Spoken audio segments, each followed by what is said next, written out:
모습 이대로 사랑하시네.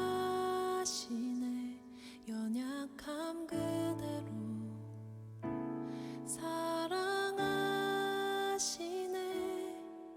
나의 모든 발걸음 주가 하시나니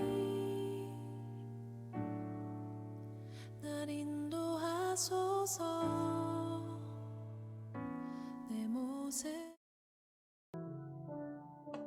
이 시간 우리 합심해서 함께 기도하겠습니다. 살아계신 하나님 아버지, 오늘도 예배드리게 해주심을 감사를 드립니다. 이곳 가운데 하늘의 문을 여시고 임재하여 주옵소서.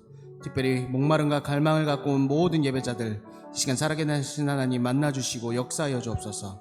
주의 거룩한 보혈이 우리를 덮어주시고 정결케 하시고 깨끗게 하여 주시고 온전히 살아계신 하나님을 마음과 정성과 힘을 다해 예배하게 도와주옵소서. 합심해서 함께 기도하겠습니다. 살아서 역사하신 하나님 아버지, 찬송과 존귀와 영광을 올려드립니다. 오늘도 예배드리게 해주심을 감사를 드립니다. 이 시간 우리 가운데 임재하여 주옵소서.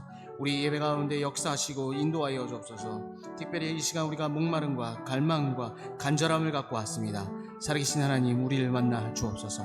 이 시간 주의 보혈로 거룩케 하여 주시고 정결케 하여 주시고 하나님 아버지를 온전하게 마음과 정성과 힘과 생명을 다해 예배하게 도와주옵소서. 보혈의 능력을 힘입고 보혈의 능력을 선포하는 모든 자들에게 이 시간 자유와 해방과 치유의 놀라운 역사가 일어나게 도와주옵소서. 하나님, 기도를 다음에 모인 곳이 진동하는 역사가 오늘 우리 예배 가운데 일어나게 도와주옵소서. 찬송과 존귀와 영광 온전히 올려드리며 우리 구주 예수 그리스도의 이름으로 간절히 기도합니다. 아멘. 은혜 아니면 살아갈 수가 없네. 호흡마저도 다 주의 것이니 세상 평안과 위로 내게 없어도 예수, 오직 예수뿐이네. 크신 계획, 크신 계획 다 볼 수도 없고 작은 고난에 지쳐도 주께 묻기 나의 모든 삶 버티고 견디게 하시네. 은혜 아니면 살아갈 수가 없네. 나의 모든 것 다 주께 맡기니 참된 평안과 위로 내게 주신 주 예수, 오직 예수뿐이네. 크신 계획, 크신 계획 다 볼 수도 없고 작은 고난에 지쳐도 주께 묻기 나의 모든 삶 버티고 견디게 하시네. 은혜 아니면 살아갈 수가 없네. 나의 모든 것 다 주께 맡기니 참된 평안과 위로 내게 주신 주 예수, 오직 예수뿐이네. 아멘. 이 시간 옆에 분들과 함께 이렇게 고백하겠습니다. 예수님만이 구원자 되십니다. 예수님만이 기쁨 되십니다. 예수님만이 소망 되십니다. 아멘. 이 시간 일어나셔서 함께 박수치며 찬양하겠습니다.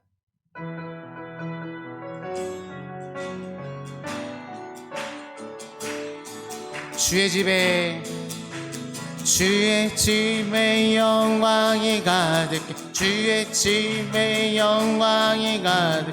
주의 집에 찬양이 가득 주의 집에 찬양 주의 집에 영광이 가득해 영광이 가득해 주의 집에 찬양이 가득 주의 집에 찬양이 가득해 주 나를 구원했네 주 나를 구원했네 영광 돌리세 주 나를 구원했네 찬양 드리 아멘 주 나를 구원했네 주 나를 구원했네 와서 경배해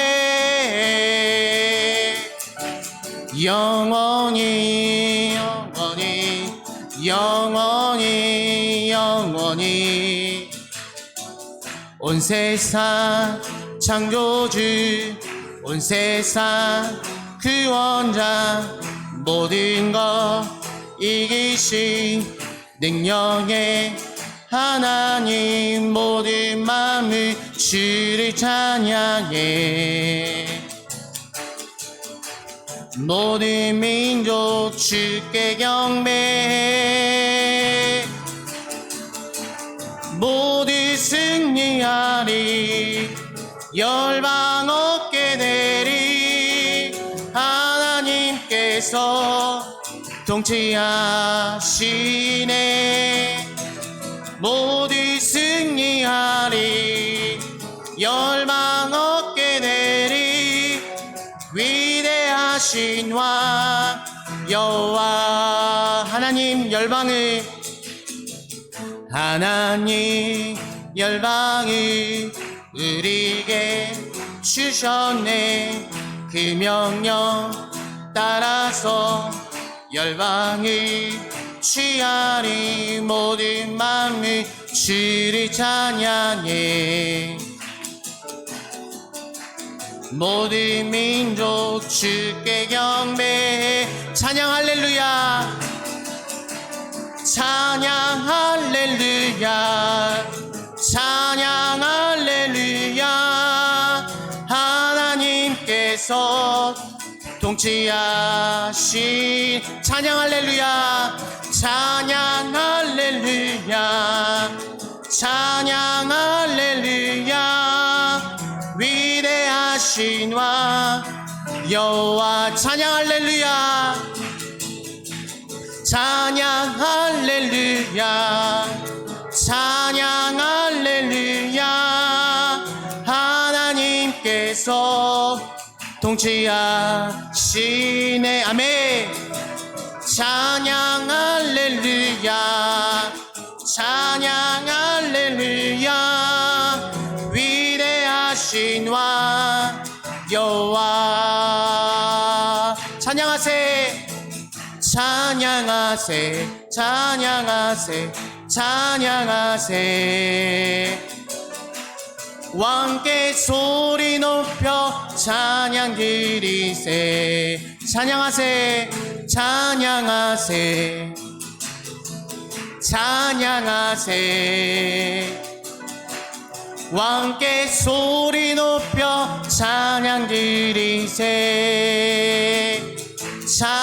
찬양받기에 합당하신 주님 언제나 동일하신 주 무릎 꿇고서 주를 외치세 예수 나의 왕 예수 나의 왕 예수 나의 왕 아 예수 나의 왕 예수 나의 왕 예수 나의 왕 예수 나의 왕 아 우리 다시 한번 선포하겠습니다 예수 나의 왕 예수 나의 왕 예수 나의 왕 예수 나의 왕 아멘 죄에서 자유를 얻게 함을 보혈의 능력 주에 모여 시험을 이기는 승리는이 참 놀라운 능력이로다. 주의 보혈 능력이 또다. 주의 피 믿으오. 주의 보혈 그 어린 양의 매우 귀중한 피로나. 육체 정욕을 이기림을 보혈의 능력 주의 보혈 정결한 마음을 얻게 하니 참 놀라운 능력이로다. 주의 보혈 능력이 또다. 주의 피 믿으오. 주의 보혈 그 어린 양의 매우 귀중한 피로다. 눈보다 너에게 맑히는 것 보혈의 능력 주의 보혈 부정한 모든 것 맑히시니 참 놀라운 능력이로다. 주의 보혈 능력이 또다. 주의 피 믿으오. 주의 보혈 그 어린 양의 매우 귀중한 피로다. 그 주의 복음을 전할 제목 보혈의 능력 주의 오여 날마다 나에게 찬송 주니 참 놀라운 능력이로다. 주의 보혈 능력이 또다. 주의 피 믿으오. 주의 보혈 그 어린 양의 매우 귀중한 피 주의 보혈 능력이 또다. 주의 보혈 능력이 또다. 주의 피 믿으오. 주의 보혈 그 어린 양의 매우 귀중한 피로다. 할렐루야. 하나님께 영광의 박수 올려드리겠습니다. 다 같이 자리에 앉으시겠습니다. 우리 함께 주님의 기도로 공동기 도와주겠습니다. 하늘에 계신 우리 아버지여, 이름이 거룩히 여김을 받으시오며 나라에 임하옵시며 뜻이 하늘에서 이룬 것 같이 땅에서도 이루어지이다. 오늘날 우리에게 일용할 양식을 주옵시고 우리가 우리에게 죄 지은 자를 사하여 준 것 같이 우리 죄를 사하여 주옵시고 우리를 시험에 들게 하지 마옵시고 다만 악에서 구하옵소서. 대개 나라와 권세와 영광이 아버지께 영원히 싸움나이다. 아멘.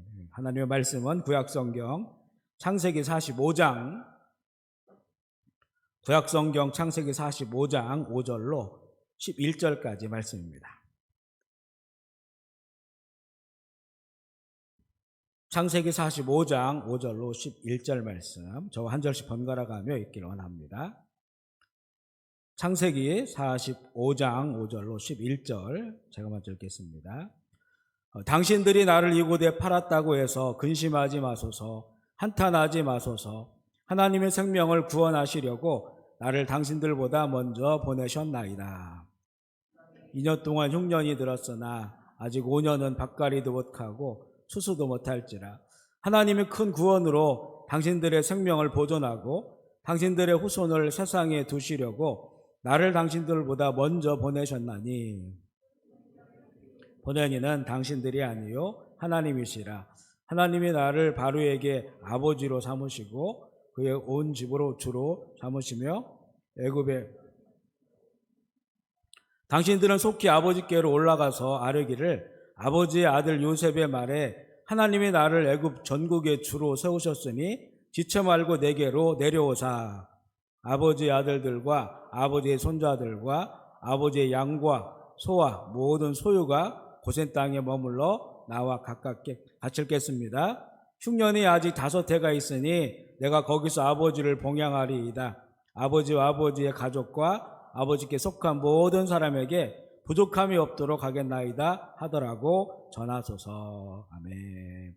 우리 한번 눈을 감으시고 두 손을 가슴에 모아주시고 한번 따라서 하시겠습니다. 예수님은 말씀입니다. 아멘. 살아계신 말씀입니다. 아멘. 살아계신 말씀은 나를 변화시킵니다. 아멘. 변화되면 행복합니다. 할렐루야. 우리 한번 인사하겠습니다. 주님 안에서 행복하십시오. 성령 충만하십시오. 기쁨 충만하십시오. 아멘. 우리 한번 오른주먹 불 끈지고 교회 표를 한번 크게 외쳐볼게요. 시작. 깨어있는 2020 깨어 기도하고 말씀 따라 살며 서로 뜨겁게 사랑하자. 아멘. 아멘이십니까? 네, 우리 지난 주 기도하셨습니까? 네, 말씀 따라 사셨습니까? 네, 서로 사랑하셨습니까? 아멘. 이제 오늘부터 비록 제한적인 조치이지만 예배 허가 조치가 내려져서 이렇게 또 여러 교우들과 함께 또 이 현장에서 예배를 드리게 되어서 하나님께 너무 감사하고요. 또 우리가 아직도 이제 영상으로도 예배 드려야 되고 전면적인 이런 허락은 아니고 우리 아동부도 함께 예배 드릴 수 없는 그런 상황입니다. 우리가 더 기도해야 될 그런 부분들이고요. 하지만 이렇게 또 예배당에 나와서 예배 드리는 우리들이 참 전심으로 하나님 기뻐하신 예배 잘 드려서 우리 예배가 하나님께 영광 되어지는 예배가 되기를 주의 이름으로 소망합니다. 아멘. 우리가 지금 사는 이 세상은 감사와 기쁨, 행복하고 즐거운 일보다는 우울하고 또 침체되고 또 짜증나고 또 성질나고 불안한 일들이 또 두려운 일들이 더 많아지고 있는 그런 시대를 살아가고 있습니다. 우리가 지난주에 요셉의 이야기를 나눴는데 당시 요셉이 바로 그런 상황이었습니다. 형들의 미움을 받아 노예로 팔려서 애굽 왕 바로의 친위대장 보디발의 집에서 노예로 일하게 되고 거기서 또한 모함을 받아서 감옥에 갇혔고 또 그곳에서는 이 애굽의 왕 바로의 최측근 신하 꿈을 해석해 주어서 그 꿈대로 됐는데 그는 요셉을 기억하지 못하게 됩니다. 정말 우울하고 기분 나쁘고 희망이 없고 성질나는 그런 그 상황이었습니다. 그런데 요셉은 그런 속에서도 하나님과 함께함으로 형통한 시간을 보냅니다. 이 하나님과 함께함으로 형통하였다. 이 한 문장 속에 포함된 그런 아주 깊은 인생의 내용들이 그 안에 담겨져 있습니다. 어떤 힘이 요셉을 이런 반전의 사람이 되게 했을까? 이 시대를 사는 우리가 배워야 하는 그 무엇이 그에게 있습니다. 오늘은 그런 내용을 좀 나누기 원하는데요. 좀 이야기를 우리 요즘 읽고 있는 내용들을 정리해 보면 요셉은 여전히 감옥에 갇혀 있었는데 만 2년이 지난 어느 날 애굽의 왕을 바로 파라오라고 하는데 우리 성경에 바로라고 하니까 그냥 바로라고 계속 이야기를 하겠습니다. 애굽의 이 바로가 연속적으로 꿈을 꾸었는데 무슨 의미인지를 알지 못하여서 그 애굽의 점술과 또 지혜자들을 다 불러서 꿈을 말하고 해석하라고 하지만 아무도 그 꿈을 해석하는 사람이 없었습니다. 그때 이 바로의 술 맡은 신하가 요셉을 기억해내죠. 2년 전에 그가 요셉이 감옥에 있을 때 꿈을 해석해 주었고 그 꿈대로 한 명은 죽고 한 명은 이렇게 사면되어서 자기는 다시 그 보직을 회복하고 바로를 섬기게 되었지요. 그가 이 요셉을 생각해내면서 그의 소개로 바로 앞에 나온 요셉은 바로의 꿈을 해석을 합니다. 7년 풍년, 7년 흉년이 올 것이니 명철한 자를 세워서 풍년의 곡식을 모아놓고 흉년을 대비해야 한다 이렇게 말합니다. 그 말을 들은 바로와 신하들은 이처럼 하나님의 영에 감동된 명철한 자가 어디서 찾을 수 있겠느냐 하면서 요셉을 애굽의 2인자로 앉히고 총리가 되게 하여서 왕 같은 권위를 그에게 줍니다. 그리고 그가 꿈을 해석한 것처럼 7년 풍년의 시간이 지나고 흉년이 찾아왔습니다. 애굽에만 흉년이 아니라 그 주변의 모든 나라에 극심한 흉년이 찾아왔습니다. 가나안 땅에 살던 야곱의 가족에게도 흉년이 와서 양식이 떨어졌고 애굽에 가면 양식을 살 수 있다고 하는 것을 알고 야곱이 그의 아들들을 애굽으로 보내지요. 야곱의 형들은 애굽의 양식을 총관장하는 애굽의 총리를 만나게 되고 그에게 엎드려 양식을 구하고자 간청합니다. 그가 바로 이제 요셉이죠. 이때 요셉은 이들이 자신의 형들이라고 하는 것을 알아채지만 형들의 마음의 상태가 어떤지 그리고 그의 가정 상황을 자세히 알기 위하여 여러 가지 이 사건들을 만들어냅니다. 요셉의 시험이라고 할까요? 형들을 시험합니다. 이번 주에 우리가 읽은 내용들이 바로 그런 내용들이었습니다. 이런 일들을 통하여 자신을 죽이려 했던 형들의 어떤 후회, 그리고 그들의 어떤 정직하게 변화된 그들의 태도에 대해서도 알게 되고, 결국 이제는 이 막내 요셉의 친동생이죠. 요셉의 그 하나밖에 없는 동생 이 베냐민과의 만남도 이루어지게 됩니다. 이런 그 만남 가운데 요셉은 더 이상 자신의 감정을 억제하지 못하고 이제 오늘 내일 읽게 될 그런 내용들인데요, 이 시종들을 다 밖으로 보낸 다음에 크게 웁니다. 얼마나 크게 요셉이 울었는지 그 소리가 밖에 있는 애굽 사람들에게도 들렸고, 또 왕이 있는 궁중까지도 요셉의 울음소리가 들렸다, 이렇게 기록하고 있습니다. 이 요셉의 울음에는 의미가 있지요. 그동안 그에게 하나님께서 함께 하셔서 형통한 시간을 보냈지만, 그렇지만 형들에게 버림받은 흔적은 그대로 있어요. 노예가 되어서 노예의 낙인이 찍히고 인격 모독을 당한 그런 그 고통의 흔적도 그대로 남아 있습니다. 또한 억울하게 강간범으로 모함당해서 감옥에 갇혔던 그런 그 고통의 흔적도 고스란히 다 남아 있어요. 집과 아버지 그리고 동생에 대한 그리움, 이것도 그의 인생 가운데 그대로 다 남아 있습니다. 그것을 억제하고 산, 그런 감정들을 억제하고 산 흔적이, 이런 모든 것들이 다 사실이지 거짓이 아닙니다. 모든 다 자기 인생 가운데 있었던 사실입니다. 그런 세월을 견뎌낸 그의 감정이 아직도 이제 형들에게는 보여줄 수 없는, 또 주변 사람들 보여줄 수 있는, 혼자 이 자신의 안방에 들어와서 눈물을 흘리며 그 애통해하는 그런 이 눈물 속에 담겨져 있습니다. 한참을 울고 나서 다시 돌아와 형제들에게 자신이 동생 요셉이다 이렇게 밝히게 됩니다. 그리고 아버지가 아직도 살아 계시냐 이렇게 물으니까 형제들은 너무나 놀라서 대답을 하지 못해요. 요셉이 형들에게 가까이 오라고 하여서 자기 가까이 세우고 이제 자신을 잘 보여주지요. 지금은 이제 애굽 사람처럼 됐고, 말도 이제 애굽의 말을 하니까, 그리고 원체의 외모가 달라졌기 때문에 전혀 요셉이라고는 이렇게 알지 못했었는데, 요셉 가까이에 형들을 세우고 이제 나는 당신들이 애굽의 판 요셉이다 이렇게 다시 한번 자신을 드러냅니다.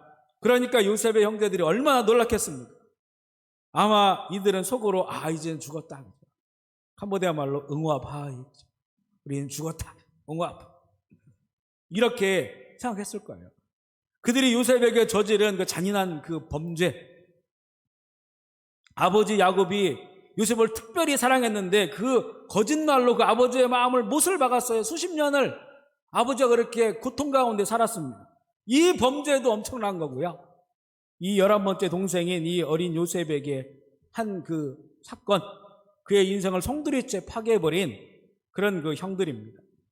그런 요셉이 애굽의 이 바로의 아버지와 같은 자리에 앉아있다. 바로도 이 요셉을 나의 아버지로 내가 대하겠다 이렇게 말을 합니다. 지금 요셉 말 한마디면 처절하게 복수할 수 있어요. 자신이 당한 고통을 보란듯이 갚아줄 수 있습니다. 13년의 고통의 시간들, 13년이 고통의 시간이지만 그 이후에도 지금 이제 한 22년 정도가 흘렀는데 고향집을 가지 못하고 아버지와 헤어지고 이런 모든 고통들 아직도 있는 거죠. 이런 것들을 생각해 보면 분노가 일어나지 않을 수가 없습니다. 그런데 요셉이 이렇게 말을 하는데요. 우리 창세기 45장 4절 5절 말씀을 한번 읽어볼게요. 4절 5절 시작. 요셉이 형들에게 이르되 내게로 가까이 오소서. 그들이 가까이 가니 이르되 나는 당신들의 아우 요셉이니 당신들이 애굽의 판자라. 당신들이 나를 이곳에 팔았다고 해서 근심하지 마소서, 한탄하지 마소서. 하나님이 생명을 구원하시려고 나를 당신들보다 먼저 보내셨나이다. 이렇게 말하고 있어요. 당신들이 나를 이곳에 팔았다고 해서 근심하지 말고 안심하십시오. 하나님이 생명을 구원하시려고, 우리 모두의 생명을 구원하시려고 나를 당신들보다 먼저 이곳에 보내셨습니다. 현실적으로 벌어진 상황은 형들이 너무나 미워하고 시기해서 요셉을 죽이려고 했어요. 차마 죽이지는 못했지만 요셉을 노예로 팔았습니다. 은 20냥을 받고 팔았습니다. 나이 17살에 요셉은 노예가 되어서 인간 이하의 취급을 받았습니다. 이것이 실제 벌어진 일이었어요. 이것은 자신의 인생에 부정할 수 없는 그런 사실입니다. 그러나 요셉이 고백하는 것은 내 인생의 진실은 그게 아니었다. 그 사건의 진실은 그게 아니었다. 이렇게 말합니다. 자신의 삶에 일어난 그 일들을 만약에 품고 살았다면 그의 삶은 깊은 상처와 쓴뿌리와 가시가글을 고통스럽게 했을 것입니다. 그런데 요셉이 살아왔던 모습 속에는 가시가 없어요. 하나님이 함께 하시니 형통하였더라. 어찌 이렇게 살 수 있었을까? 형들에게 한 그 말 속에 그 해답이 있는데요. 우리 45장 6절 7절 말씀 읽어볼게요. 6절 7절 시작. 이 땅에 2년 동안 흉년이 들었으나 아직은 5년은 밭가리도 못하고 추수도 못할지라 하나님이 큰 구원으로 당신들의 생명을 보존하고 당신들의 후손을 세상에 두시려고 나를 당신들보다 먼저 보내셨나이다. 이렇게 말을 합니다. 하나님이 우리 가정에 생명을 보존하시려고 나를 먼저 보내셨습니다. 하나님이 큰 구원으로 당신의 생명을 보존하고 당신들의 후손을 세상에 두시려고 하나님이 나를 따라서 해볼까요? 하나님이 나를, 다시 한번, 하나님이 내 인생을, 하나님이 내 생명을, 하나님이 내 과거를, 하나님이 내 현재를, 하나님이 내 미래를, 이게 다 들어있어요. 하나님이 나를. 이 말 속에 형들이 나를 노예로 판 것은 하나님이 나를 이렇게 하시기 위하여, 우리 가족을 생명 주시기 위하여, 구원하시기 위하여, 그 일을 성취하시기 위하여 나를 보내신 겁니다. 형들은 그 일에 쓰임받은 겁니다. 이런 의미가 담겨져 있어요. 우리 45장 8절도 한번 읽어볼까요? 45장 8절 시작. 그런즉 나를 이리로 보낸 이는 당신들이 아니요 하나님이시라. 하나님이 나를 바로에게 아버지로 삼으시고 그 온 집의 주로 삼으시며 애굽의 온 땅의 통치자로 삼으셨나이다. 나를 이곳에 보낸 것은 형들이 아니라 하나님이십니다. 하나님이 나를. 형님들은 그 일에 잠시 쓰임 받은 것입니다. 하나님께서 내 인생을 더 단련시켜서 야곱의 집을 보존하시려고, 그래서 이제는 이 애굽의 왕 바로에게 아버지와 같은 존재가 되려면 얼마나 사람이 커져야겠어요, 그죠?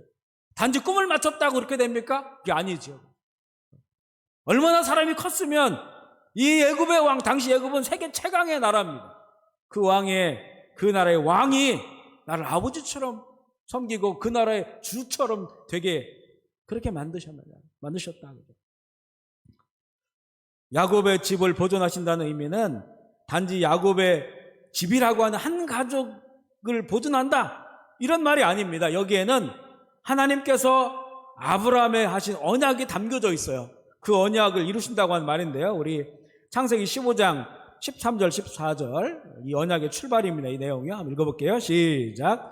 여호와께서 아브라함에게 이르시되 너는 반드시 알라. 내 자손이 이방에서 객이 되어 그를 섬기겠고 그들은 400년 동안 내 자손을 괴롭히려니 그들이 섬기는 나라를 내가 징벌할지며 그 후에 내 자손이 큰 재물을 이끌고 나오리라. 하나님께서 이 아브라함에게 횃불 언약이죠.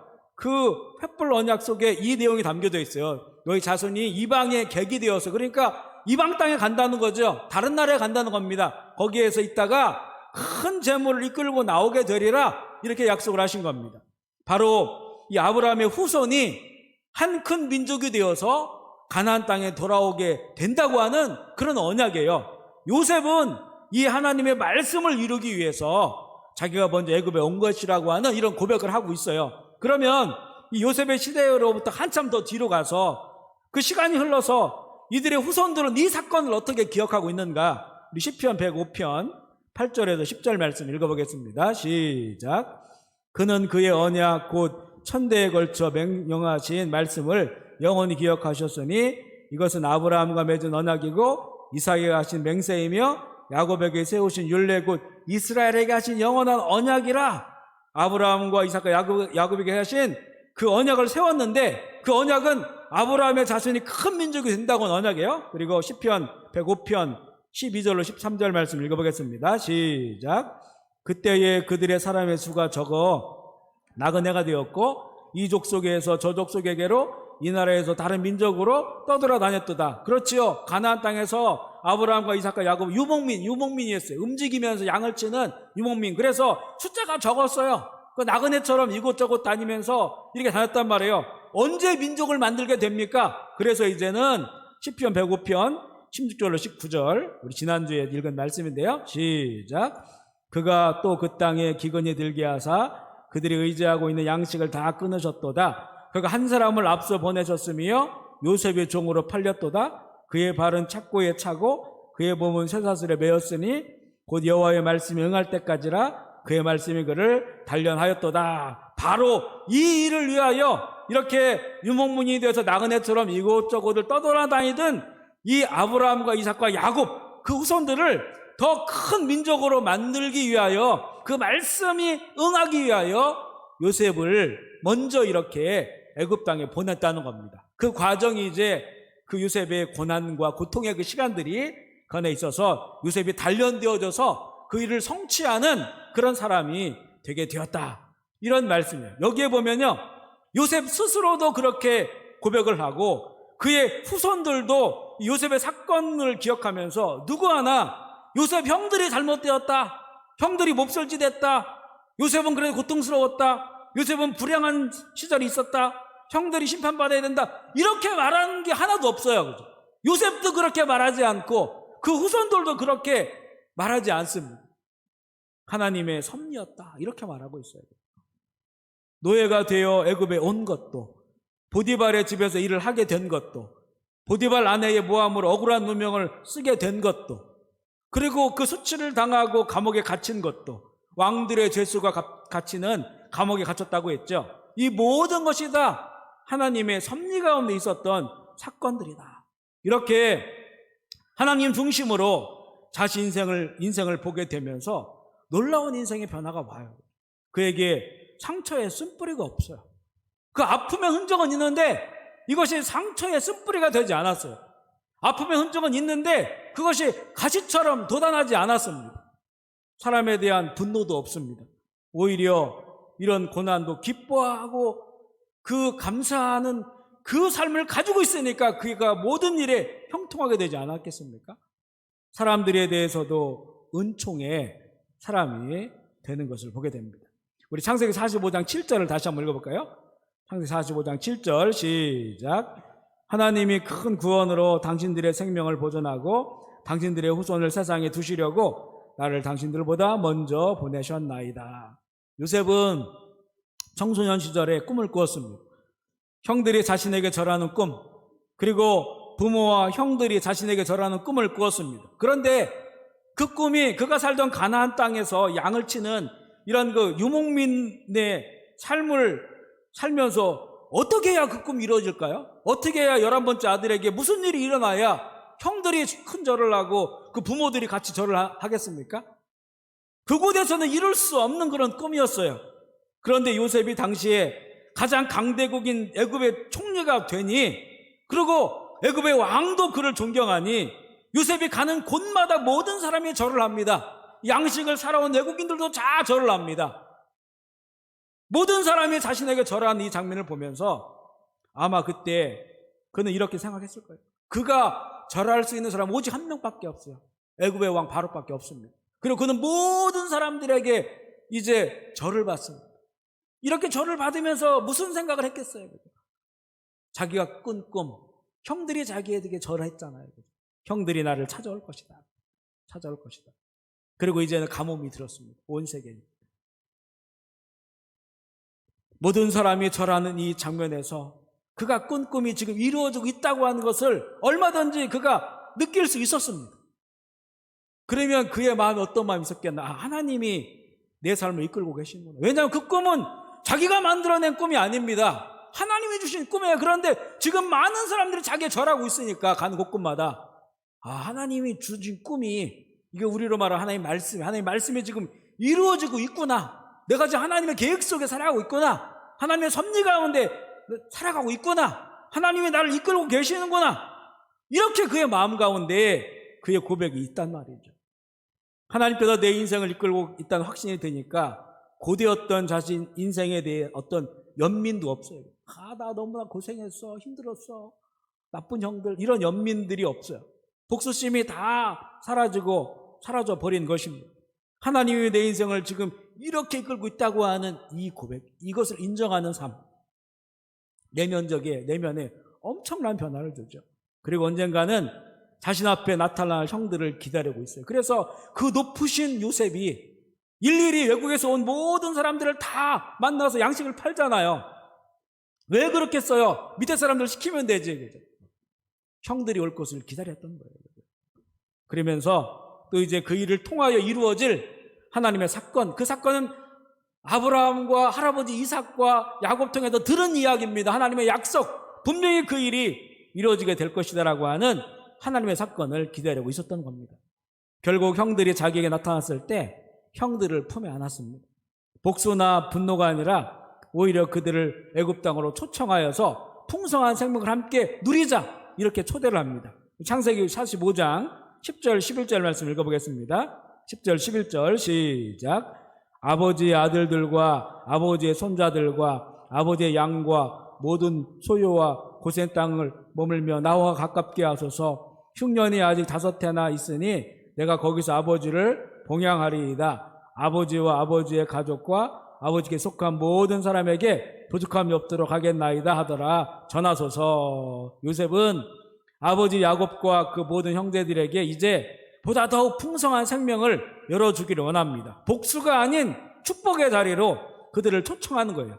그리고 시간이 더 지나면 이 사건은 하나님의 구속사에서 이스라엘의 12지파를 중심으로 민족이 만들어지게 되는 결정적인 사건이 됩니다. 이 애굽의 고센 땅에서 처음 이주한 야곱의 70명의 식구가 그 애굽 땅에서 400년이 지나면서 수백만으로 성장한 민족이 만들어집니다.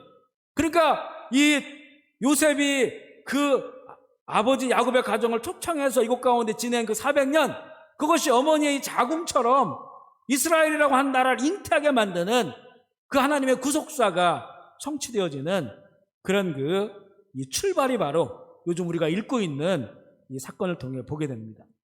아브라함에게 주신 언약이 이루어지는 거죠.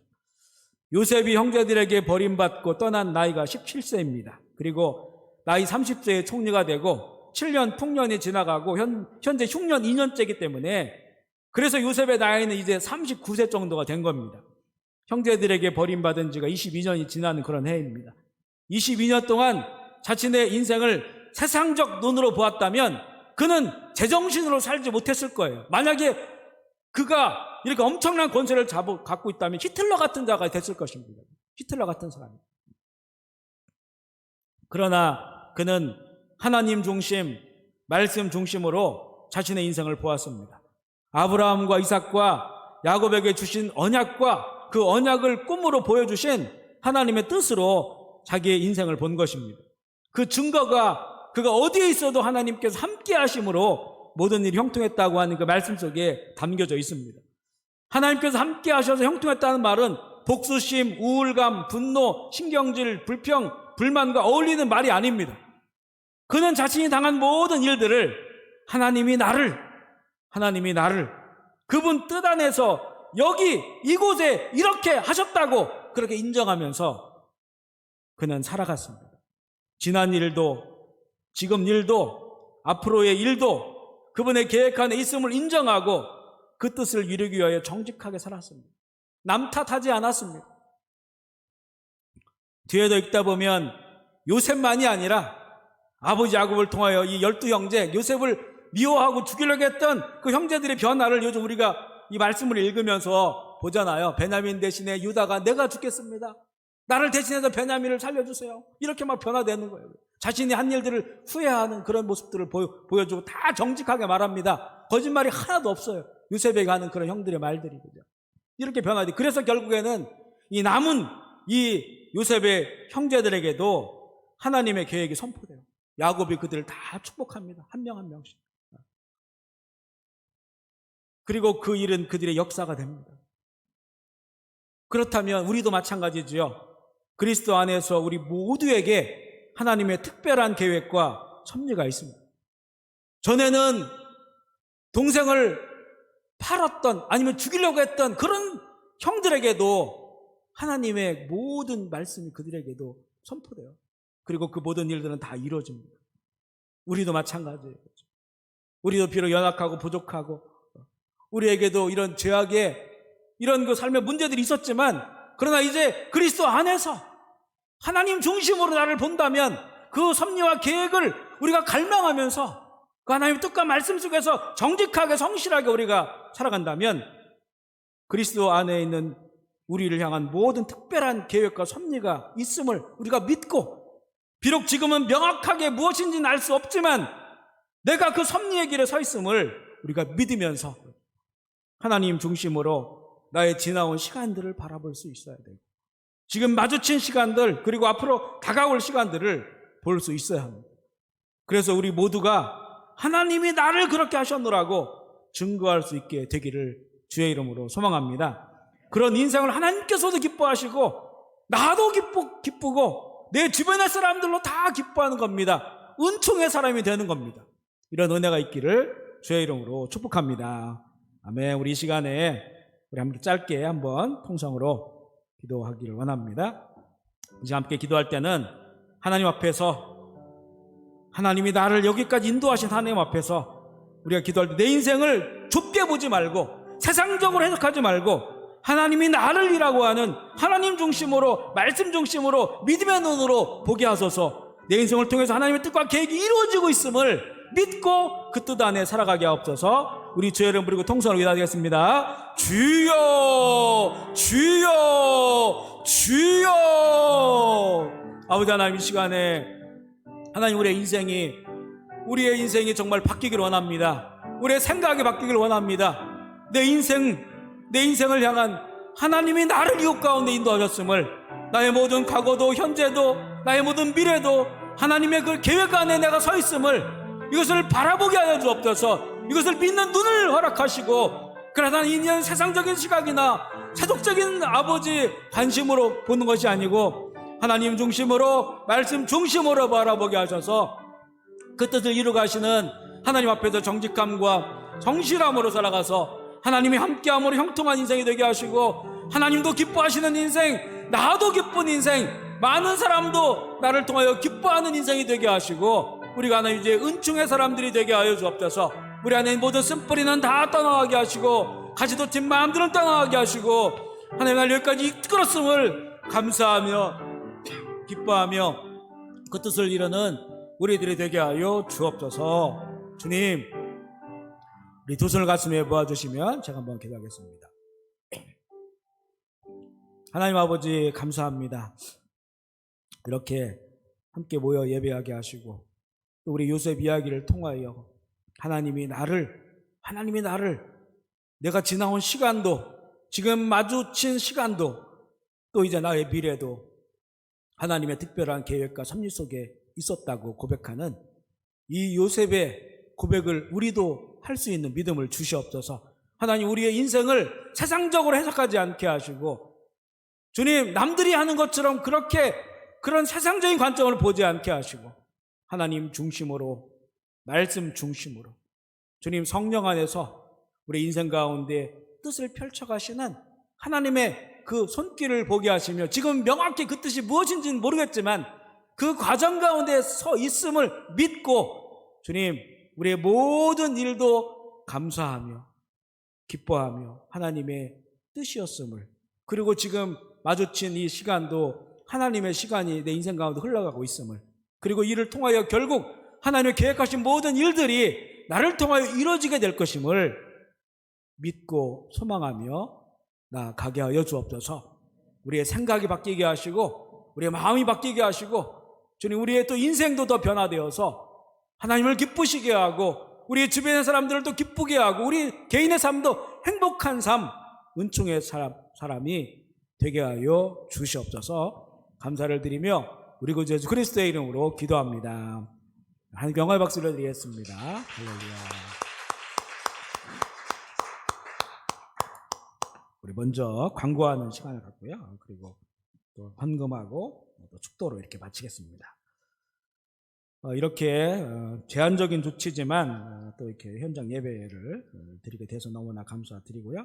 일부 예배 8시 50분인데 찬양은 8시 40분부터 하겠습니다. 2부 예배는 11시인데 11시 50분부터 찬양이 이렇게 시작되고요. 또 영상 예배는 11시에 송출이 되어서 각 처소에서 예배 드릴 수 있고요.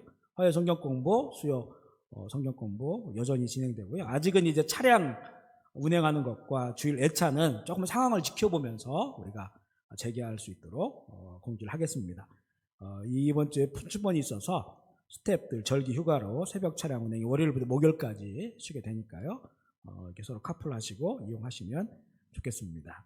예배 시간도 이렇게 30분이라고 하는데 30분에는 우리가 뭐 어떻게 할 수가 없고요. 하여튼 최대한 이 예배 시간을 좀 줄여서 이렇게 되도록이면 좀 길지 않도록 하고요. 순서도 그래서 이렇게 변화가 있는데 또 우리에게는 또 이런 또 순서도 오히려 또 새로운 어떤 예배의 또 은혜로 다가올 수도 있습니다. 우리 시간은 찬송가 310장 부르시면서 헌금하실 텐데 4절 부르실 때는 자리에 다 일어나셔서 찬송을 부르겠습니다. 310장 부르시겠습니다.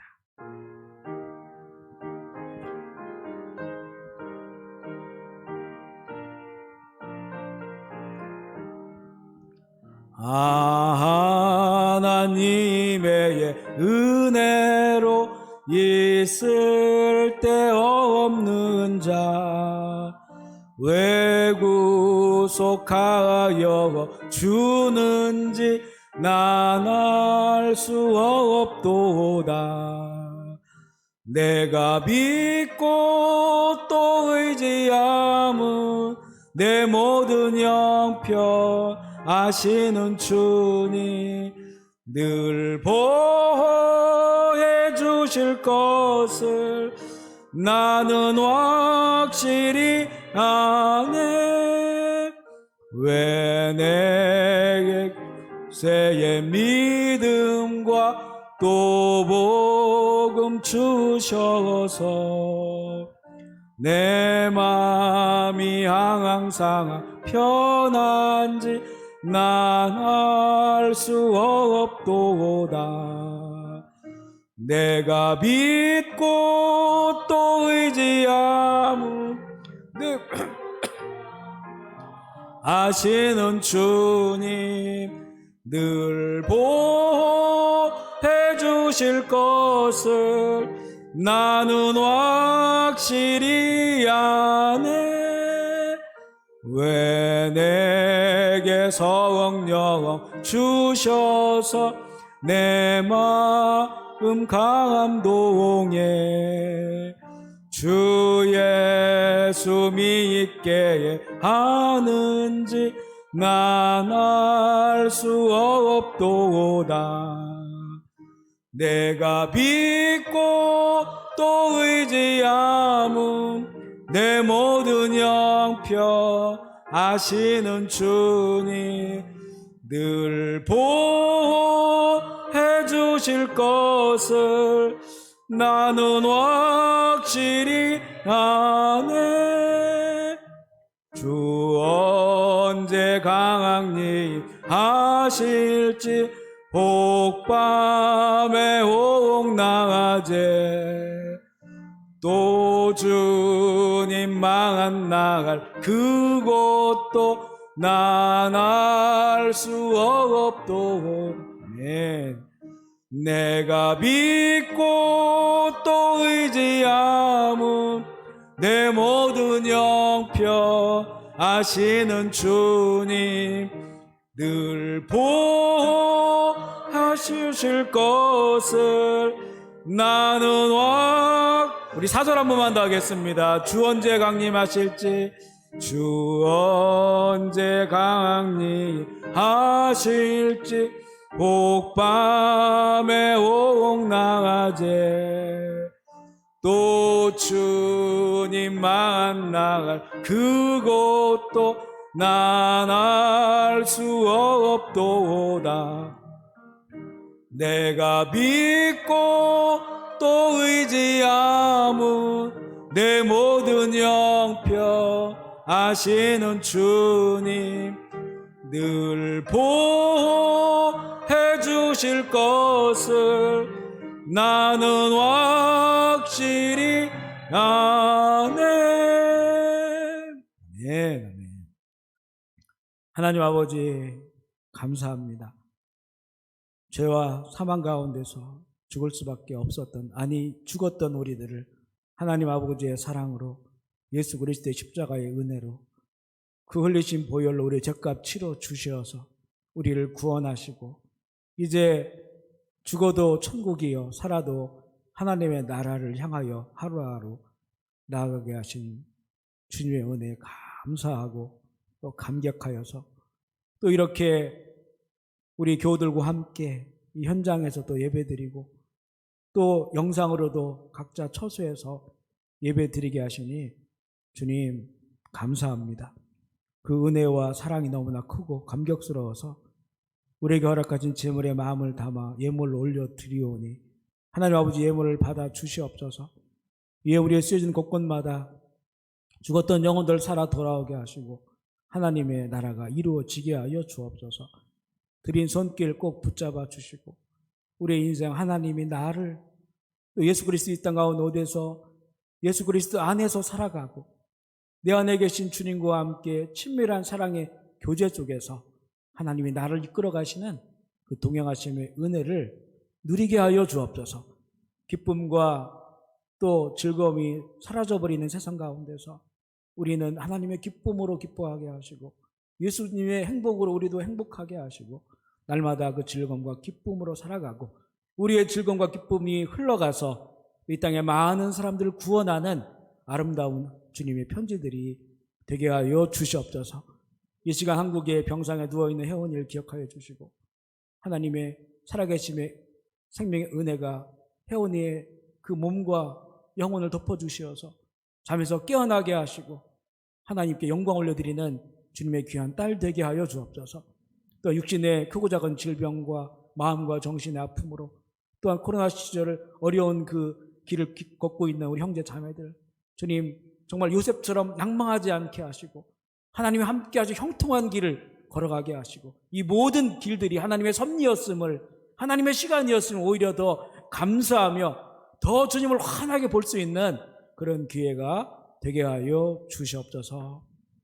이제는 우리 구주 예수 그리스도의 한량없는 은혜와 하나님 아버지의 만극하신 사랑하심과 인생과 역사 가운데 오셔서 하나님의 나라를 꿈꾸게 하시고 그 나라를 이루시는 성령님의 충만하심의 역사가 주의 전에 모여서 또한 각자의 처소에서 예배드리는 모든 형제와 자매들에게 사랑하는 조국 대한민국과 조국의 교회들, 북한의 지하교회와 탈북자들과 그 땅의 백성들, 이 땅 캄보디아 힘들고 어려운 상황 가운데서도 주의 이름을 부르고 있을 현지인 사역들과 성도들과 이 땅의 모든 백성들에게 이제로부터 영원토록 함께 하시기를 간절히 축원하옵나이다. 아멘.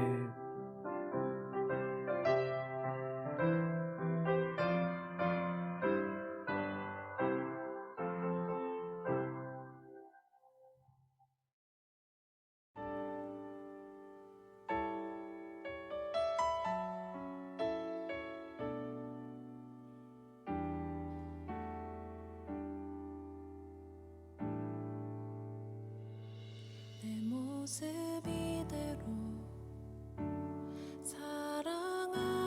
사랑하시네 연약함 그대로 사랑하시네 나의 모든 발걸음 주가 하시나니 날 인도하소서